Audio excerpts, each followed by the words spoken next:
The default setting on your Uniden Guardian system ensures maximum quality recording. If you want to improve your storage capacity, you can adjust any or all of your camera resolution, frames per second, or bitrate settings to save disk space. The best way to access the full range of capability is through the main menu. So let's go through the key functionality under each icon, starting with Setup.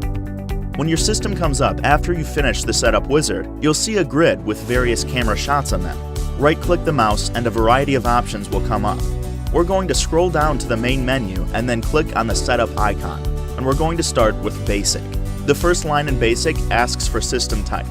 You can either leave that as HDVR or use the mouse to click on the word Home, and an on-screen keypad will come on that allows you to change the name to Office or Store or whatever you want to name the system. If you have several systems in place, like one at home, one at work, you may want to number each one differently and give each one a unique name. Password check. Do you want the system to ask for your password each time? Click Yes if you do. Next line is Show System Time. In most cases, you'll want the system time to show on screen and in your recordings, so you can see what time events occurred. Next is a setting for max online users. For most systems, 5 to 10 online users is a reasonable number, and if you need more access or less later, you can always go back and add more. Video output. 1280 by 720 is standard viewing for most security systems, but if you have a really high-end monitor, you can crank that up to 1280 by 720 or lower if you have a really small monitor. Next, you choose the language here. With Logout After, you can fill in the number of minutes you want to elapse before you're automatically logged out.